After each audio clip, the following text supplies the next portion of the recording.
Welcome back to Be Like Christ in our 5-minute Bible study today through Leviticus chapter 15.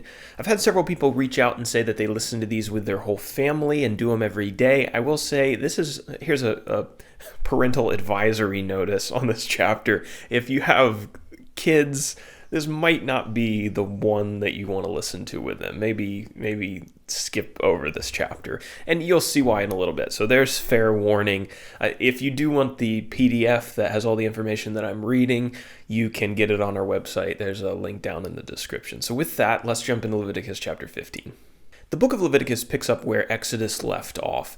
God is giving some instructions to Moses and to Aaron that are supposed to be communicated to all of the people of Israel about how they're supposed to live both religiously and civically.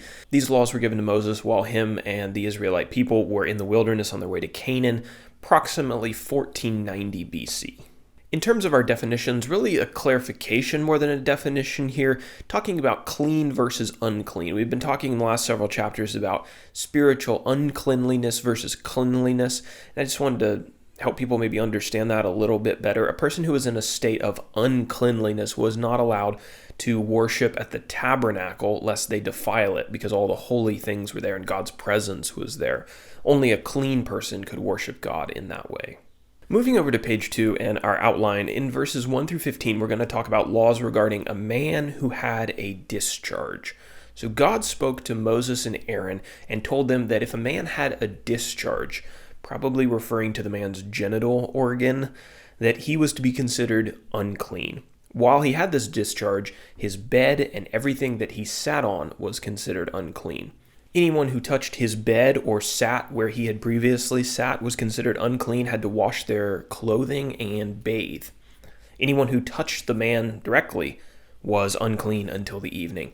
If the man who had the discharge spat on somebody, or I assume if his saliva got on somebody, that person was considered unclean. If he rode in a saddle, the saddle was unclean.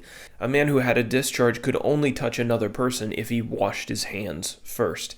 If he touched any kind of vessel made out of any earthenware vessel, that vessel was to be broken. And if he touched a wooden vessel, that vessel had to be washed with water. When the man's discharge went away, when he was healed of whatever this was, he was to wait 7 days and then wash his clothes and bathe himself. And on the 8th day, he was to take 2 turtle doves or 2 pigeons to the priests and have them sacrifice a sin offering and a burnt offering for him. And then he would be clean. Our next section, verses 16 through 18, laws regarding an emission of semen.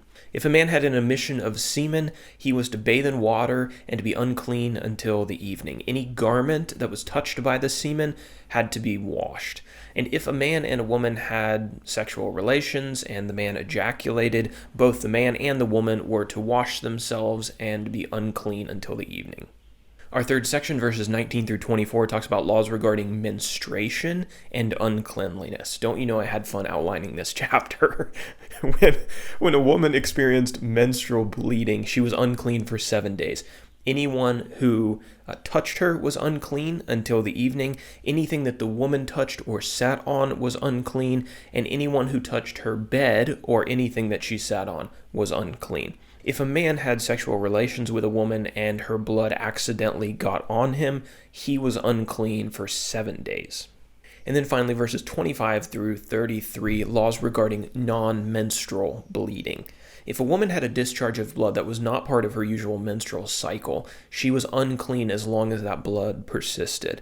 Her bed and everything that she sat on was unclean. Anyone who touched a place she sat or her bed, they would become unclean until the evening.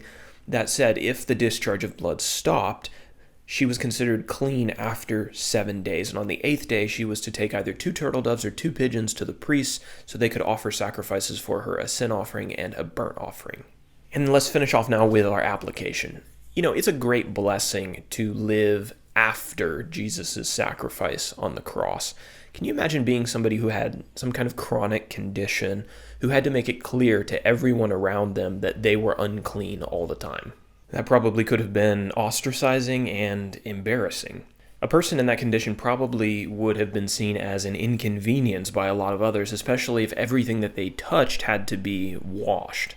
That person probably would have gotten a lot fewer hugs, kisses, handshakes, pats on the back, and other forms of affection and friendliness.